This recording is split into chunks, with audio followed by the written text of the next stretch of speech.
Moi, c'est Mohamed Sissé. Je suis membre du Front National pour la Défense de la Constitution, FNDC.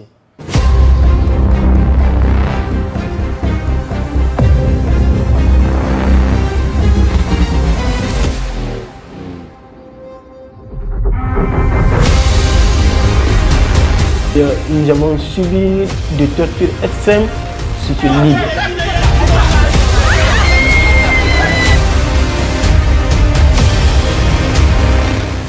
Je suis Peul, tuez-moi aussi. Je ne pardonnerai jamais à celui qui a fait ça à mon fils. Les gendarmes qui étaient là aussi avaient peur.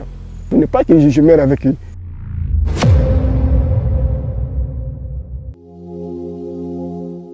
Lorsque nous avons envoyé à la présidence, on a été soumis à un interrogatoire sur le mode de financement avec qui nous sommes en collaboration pour renverser le régime.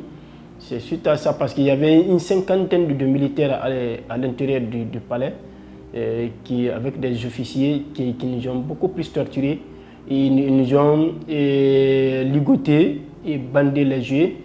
Ils nous ont mis place dans un petit bateau pour nous envoyer sur l'île de Fotoba, qui abrite aujourd'hui une prison coloniale et rénovée par les autorités en place, qui a été transformée en un centre pénitentiaire contre tous les opposants au régime en place. Nos camarades de la société civile sénégalaise, un peu partout en Afrique, notamment Y'en a marre, Africa Jom Center et Afriki, et tant d'autres ont apporté leur soutien à nous, les camarades guinéens, et qui nous a beaucoup plus marqué parce que cela a contribué à éclaircir et aussi à communiquer sur les exactions qui se passent en Guinée et contre les acteurs de la société civile.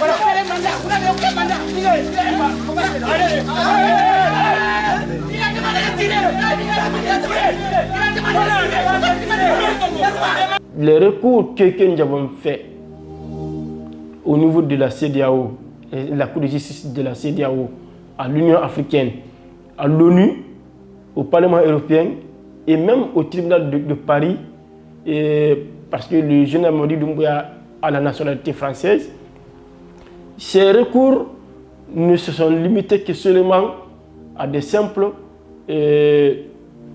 discours de dénonciation, de condamnation. Il n'y a pas eu d'acte concret qui a pu punir sur la junte militaire et mettre pression sur la junte militaire pour arrêter ici ce kidnapping. C'est des gendarmes qui sont rentrés. Mais pour un premier temps, il y a un monsieur qui est rentré en civil.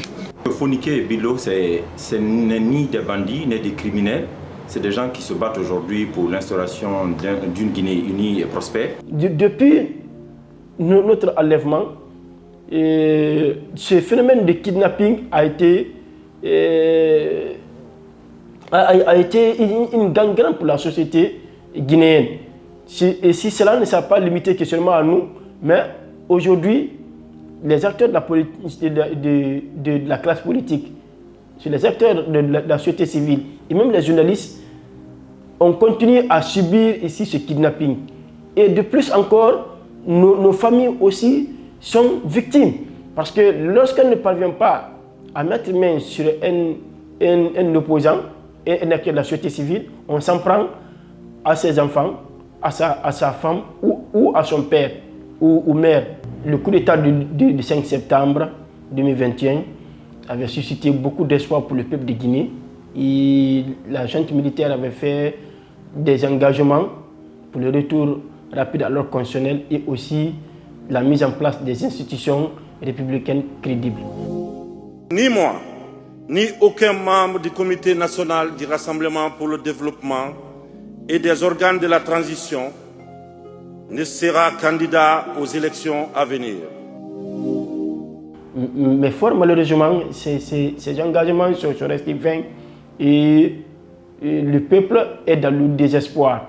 Aujourd'hui, la junte militaire a procédé à une confiscation systématique du pouvoir en mettant en place une constitution taillée sur mesure et en organisant des élections présidentielles, législatives et communales et communautaires exclusives.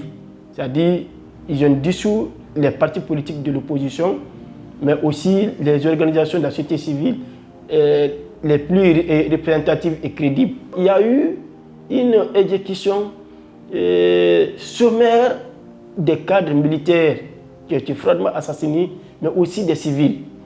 Aujourd'hui, les opposants et les acteurs de la société civile sont contraints à l'exil. En tant que force vive de Guinée, nous rejetons toute manœuvre de confiscation de pouvoir. Nous appelons tout le peuple de Guinée à refuser ici cette confiscation du pouvoir.